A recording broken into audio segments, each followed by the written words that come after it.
एक वक्त था जब एक टीचर प्रयागराज की गलियों में साइकिल से बच्चों को पढ़ाने जाता था। फीस सिर्फ 500 रुपये महीना। और आज वही टीचर एक अरब डॉलर की कंपनी का मालिक है, जिसकी वैल्यूएशन अब 10,000 करोड़ तक पहुंच चुकी है। हाँ दोस्तों, मैं बात कर रहा हूँ फिजिक्स वाला यानी अलक पांडे सर की कंपनी की, जो अब आईपीओ लेकर स्टॉक मार्केट में उतरने वाली है। लेकिन सवाल यह है कि क्या यह आईपीओ रिटेल इन्वेस्टर के लिए सुनहरा मौका बनेगा या फिर एक नया जोखिम। चलिए जानते हैं पूरी कहानी। नमस्कार दोस्तों, मैं राजन बावरी और आप देख रहे हैं निवेश चक्र, जहां हम बात करते हैं पर्सनल फाइनेंस की। आज हम बात करेंगे फिजिक्स वाला आईपीओ 2025 की, जिसने सिर्फ एजुकेशन सिस्टम को बदला बल्कि स्टार्टअप दुनिया में एक नया इतिहास लिखा। साल 2024 जगह प्रयागराज की गलियों में एक छोटा सा कमरा, दीवार पर ब्लैक बोर्ड और एक टीचर अलक पांडे। वो मानते थे education should not be a privilege, it should be everyone rights.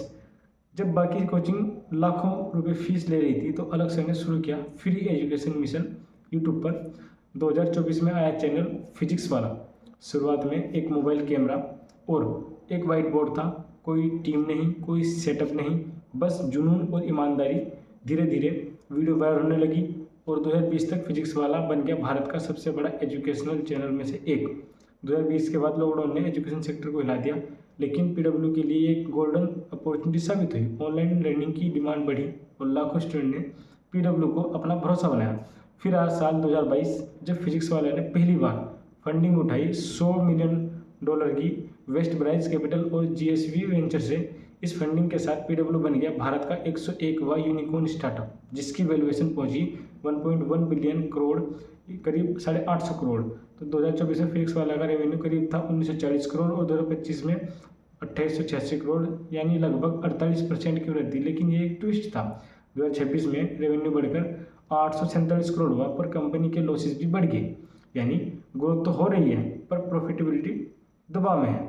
PW अब सिर्फ ऑनलाइन नहीं बल्कि देश भर में 150 plus offline centres, PW skills, PW Pathshala और विद्यापीठ जैसे प्लेटफॉर्म चला रहा है। अब आते हैं सबसे बड़े सवाल पर, आईपीओ कब और कैसे लॉन्च होगा, इसका साइज क्या होगा। तो इशू साइज इसका 3480 करोड़, प्राइस ब्रांड होगा इसके 103 से 109 रुपये प्रति शेयर, और ओपन डेट है इसकी 11 नवंबर, क्लोज डेट इसकी 13 नवंबर रखी गई है। एक्सपेक्टेड लिस्निंग 18 नवंबर तक है और इसका लॉट साइज होगा 137 शेयर। कंपनी इस आईपीओ को जुटाई के पैसों का इस्तेमाल करेगी ऑफलाइन सेंटर बनाने में, टेक और कंटेंट क्वालिटी अपग्रेड में, और पीडब्ल्यू स्किल जैसे वोकेशनल प्रोग्राम को फैलाने में। मार्केट एनालिस्ट का मानना है कि ये आईपीओ रिटेल इन्वेस्टर के लिए एक मौका या एक स्ट्रॉन्ग फंडामेंटल अपॉर्चुनिटी हो सकता है, क्योंकि कंपनी का ब्रांड ट्रस्ट, रेवेन्यू मॉडल और स्टूडेंट बेस तीनों मजबूत है। लेकिन हर कंपनी या हर कहानी के दो पहलू होते हैं, जहाँ ग्रोथ और रिस्क होता है। रिस्क भी है। फाइनेंशियल 2026 में लॉस भी बढ़े क्योंकि कंपनी ने एग्रेसिव एक्सपेंशन किया, मार्केटिंग और ऑफलाइन इंफ्रा पर खर्च बढ़ा। अगर ये ट्रेंड जारी रहा तो शॉर्ट टर्म में पीडब्ल्यू की प्रॉफिटेबिलिटी पर असर पड़ सकता है। इन्वेस्टर को देखना होगा कि क्या आईपीओ के बाद भी पीडब्ल्यू उसी एजुकेशनल मिशन पर कायम रहता है या फिर शेयर होल्डर प्रेशर में कंपनी की दिशा बदल देता है। क्या अलग सर अपने एजुकेशनल फॉर ऑल मिशन को पब्लिक लिस्टिंग के बाद भी बरकरार रख पाएंगे? क्यों? क्योंकि अब भारत को दो चीज़ों का अब कंपनी को दो चीज़ों का संतुलन बनाना है, education as a mission, company as a business. अगर पीडब्ल्यू इस बैलेंस को बनाए रख पाता है तो ये सिर्फ एक आईपीओ नहीं होगा बल्कि भारत की एजुकेशनल रिवोल्यूशन की एक अगली कहानी होगी। अगर कोई फिजिक्स वाला की ये इंस्पायरिंग जर्नी पसंद आई हो तो वीडियो को लाइक करें, शेयर करें और कमेंट करें। PW IPO I am waiting. ऐसी ही रियल फाइनेंस और मोटिवेशन स्टोरी सुनने के लिए सब्सक्राइब करें निवेश चक्र को, क्योंकि यहाँ हर कहानी सिखाती है अगर इरादा सच्चा हो तो क्लासरूम से भी एम्पायर बन सकता है।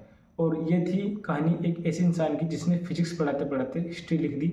मिलते हैं अगली वीडियो में एक नए फाइनेंशियल स्टोरी और रियल सक्सेस के साथ। जय हिंद।